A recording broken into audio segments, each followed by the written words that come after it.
welcome back to another video. I'm your host, Andrew Roberts. Today I'm responding to a request that I share my do-it-yourself project that I call the Beginner Spotlight on a Budget. It has a generic light bulb socket, a silicone flexible coupling, a LED bulb, and a Pringles can.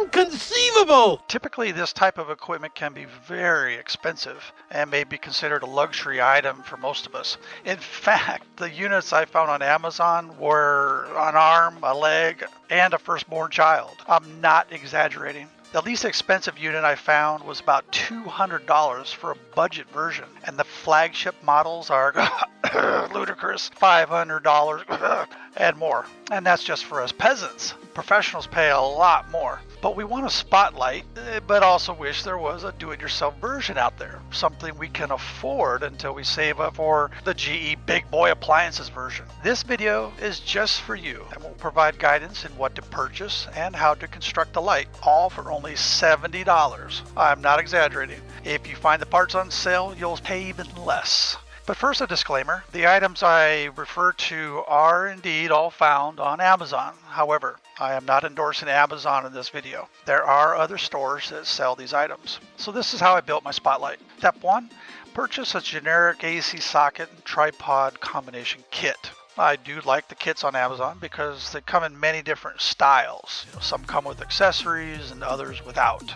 Step 2, purchase a 3-inch by 1.5-inch flexible coupling as pictured. They're made from a thick rubber that is somewhat flexible but is robust and will last. Step 3, purchase an LED light bulb that will fit the socket. LED bulbs put out almost no heat, so they are safe and they won't melt your socket or coupling. Purchase a bulb with a remote because it will give you a great way to change the colors produced by your spotlight on the fly. Step 4, carefully remove the bottom of the Pringles can with a handheld can opener. That way you can use minimal force to cut the bottom out. If you use too much force or even an electric can opener, you may tear the cardboard. Step 5, purchase a medium 120 to 150 grit flexible sandpaper because you want it to bend around the can without breaking the sandpaper. Broken sandpaper will just gouge deep valleys in your project and make it look terrible. Sand the sides with light pressure and move constantly, but take your time.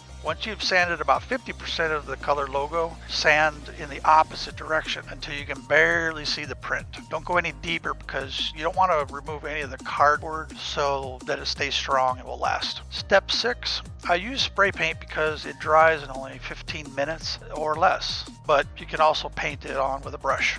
By the way, I found that the best low-cost paint for cardboard is the spray-on acrylic. Patience is key in this step. Spray a very light coat and let it dry for 15 minutes, or as long as recommended on the side of the paint container. That will prevent the cardboard from becoming oversaturated with moisture and cause it to disintegrate. Next, using your sandpaper, scruff the metal bands on your coupling just until the metal looks dull. When you spray paint the metal bands, again, use light coats. Avoid spraying more than one light coat on the screws so they don't clog up and make them unusable. Step 7, allow all of your components to dry overnight and then assemble your spotlight in the order shown. First, attach your coupling to the light socket and tighten the small clamp. Then screw in the LED bulb of your choice. Last, insert the Pringles can into the large opening of the coupling and tighten the large clamp.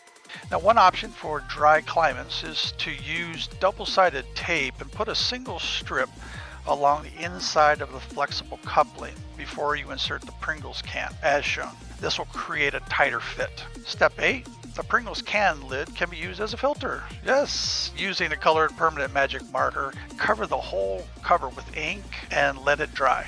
You want to use permanent ink because it will slow down the oxidation or that fading process. You can also get fancy and cut designs in the lid. Again, to prepare the lid, scruff up the plastic just a little, then paint it black.